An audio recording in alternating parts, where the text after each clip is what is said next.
Ayaw natin na mamuhay na nag-iisa. Bihira sa atin ang umiiwas sa mga tao. Sa hangarin natin na may makasama, marami ang nagkamali na makisama sa lahat ng basta pwedeng makasama. Bunga nito, nalihis tayo sa kalooban ng Diyos.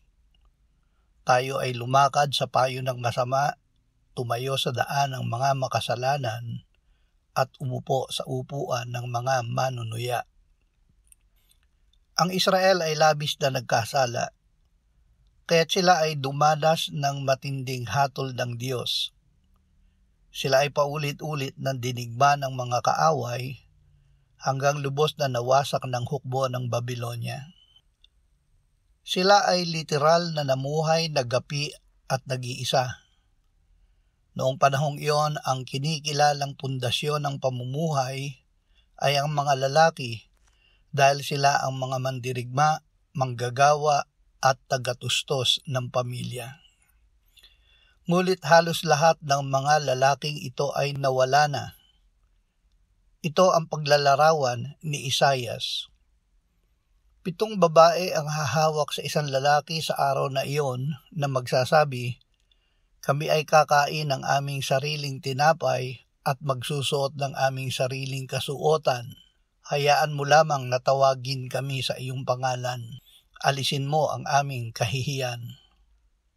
Ang hatol ng Panginoon ay hindi palagian. Ang pagdurusa ay masusunda ng paglilinis at pagpapanumbalik sa kanila. Sa araw na iyon ay magiging maganda at maluwalhati ang sanga ng Panginoon, at ang bunga ng lupain ay ipagmamalaki at sa ikaluluwalhati ng mga nakaligtas na taga-Israel.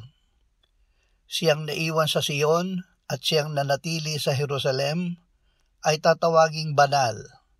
Bawat nakatala sa mga nabubuhay sa Jerusalem, kapag hinugasan ng Panginoon ang karumihan ng mga anak na babae ng Sion at nilinis ang dugo ng Jerusalem sa gitna ng bayan sa pamamagitan ng espiritu ng paghuhukom at ng espiritu ng pagsunog. Tayo ay gaya ng Israel. Kayo nooy mga patay sa inyong mga pagsalangsang at mga kasalanan na dati ninyong nilakaran, ayon sa lakad ng sanlibutang ito, ayon sa pinuno ng kapangyarihan ng himpapawid, ng espiritu na ngayon ay gumagawa sa mga anak ng pagsuway. Tayong lahat ay dating nabuhay sa gitna ng mga ito, sa mga pagnanasa ng laman, na ating ginagawa ang mga nais ng laman at ng pag-iisip, at tayo nooy katutubong mga anak ng kapuotan, gaya naman ng mga iba. Ngunit ang Diyos palibhasa ay mayaman sa awa dahil sa kanyang malaking pag-ibig sa atin, maging noong tayo'y mga patay sa pamamagitan ng ating mga pagsuway, binuhay niya tayo kay Kristo.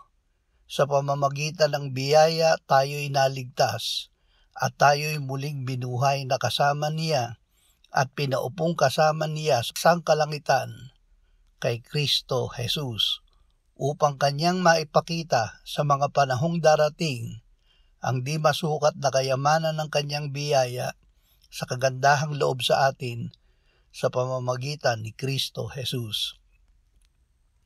Ang Espiritu Santo ang umakay sa atin na sumampalataya at tanggapin si Jesus na ating Panginoon at tagapagligtas.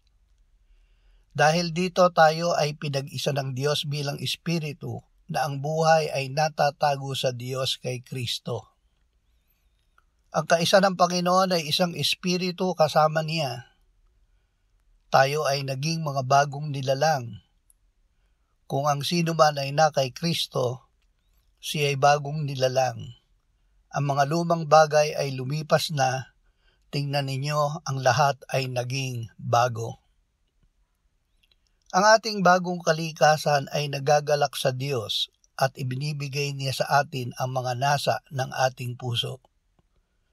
Kahit na tayo ay nasa sanlibutan ay hindi tayo namumuhay ayon sa sanlibutan.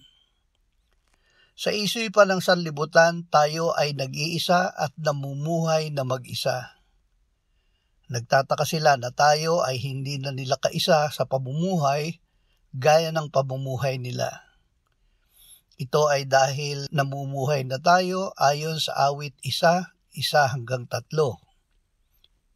Mapalad ang taong hindi lumalakad sa payo ng masama, ni tumatayo man sa daan ng mga makasalanan, ni umuupo man sa upuan ng mga manunuya. Kundi nasa kautusan ng Panginoon ang kanyang kagalakan at nagbubulay-bulay araw at gabi sa kanyang kautusan. Siya ay gaya ng isang punong kahoy na itinanim sa tabi ng agos ng tubig na nagbubunga sa kanyang kapanahunan.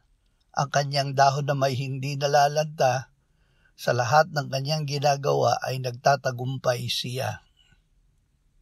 Sa akala ng mundo tayo ay namumuhay na mag-isa. Hindi tayo nag-iisa. Ang pakikisama natin ay sa Ama at sa kanyang anak na si Jesucristo. May pakikisama tayo sa ating mga kapwa mananampalataya. Hindi ito pakikisamang pisikal o sosyal. Ito ay pakikisama ng mga mananampalataya sa mga kapwa kaisang espiritu na ibinigay ng Diyos. Sapagkat sa pamamagitan ng isang espiritu ay binautismuhan tayong lahat tungo sa isang katawan at tayong lahat ay pinainom sa isang espiritu. Ang katawan na hindi iisang bahagi kundi marami. Ito ang katuparan ng sinabi ng Panginoong Hesus. Kung ang sino man ay nauuhaw, lumapit siya sa akin at uminom. Ang sumasampalataya sa akin, gaya ng sinasabi ng kasulatan, mula sa kanyang puso ay dadaloy ang mga ilog ng tubig na buhay. Ngunit ito'y sinabi niya tungkol sa espiritu na tatanggapin ng mga sumasampalataya sa kanya. Ang biyaya ng Panginoong Jesucristo, ang pag-ibig ng Diyos, at ang pakikisama ng Espiritu Santo ay sumaatin nawang lahat. Amen.